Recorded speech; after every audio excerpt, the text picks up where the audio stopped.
Mesdames et messieurs, bonjour, bienvenue dans votre rubrique Live des titres de ce mercredi 17 janvier 2024 sur votre chaîne préférée Spilène Télévision.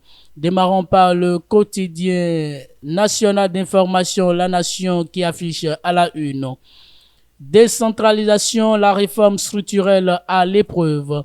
L'administration des communes a été principalement marquée par les effets immédiats de la réforme structurelle de la décentralisation.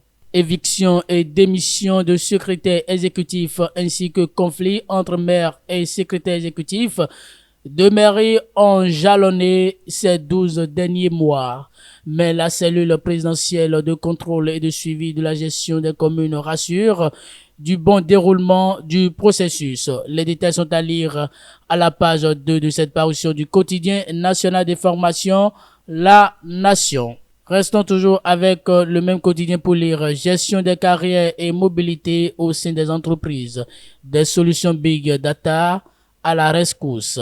Les détails sont à lire à la page 7 de cette parution du quotidien La Nation. Toujours avec le même quotidien, bac harmonisé au sein de l'UEMOA, le Conseil scientifique national installé. Plus de détails à la page 3 de cette parution du quotidien La Nation.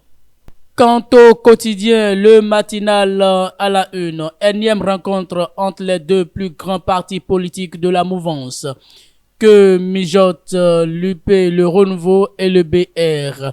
Le président de l'Union progressiste, le Renouveau, Joseph Diogbenou, a accompagné des figures du groupe du parti, a été reçu le mardi 16 janvier 2024 par Abdoulaye Biotchane, président du bloc républicain au siège du parti. Cette énième rencontre entre les deux formations politiques les plus représentatives de la mouvance présidentielle fait entrevoir à certains observateurs la possibilité d'une harmonisation des positions en vue de la présidentielle de 2026.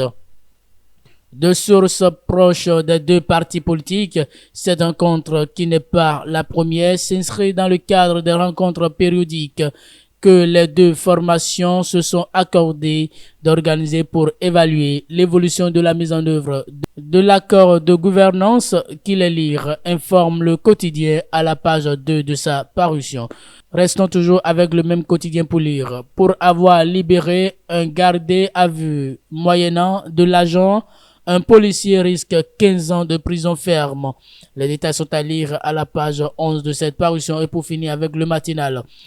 Dématérialisation des services publics, l'attestation d'identification du statut des MPME disponible en ligne. Lancement du service ce jour à Cotonou. Les détails sont à lire à la page 4 de cette parution du quotidien Le Matinal. Mesdames et messieurs, c'est tout pour ce numéro de votre rubrique Live des titres de ce mercredi 17 janvier 2024 sur votre chaîne préférée Spilène Télévision. Merci pour votre fidélité, écoute et attention. Passez une très bonne journée.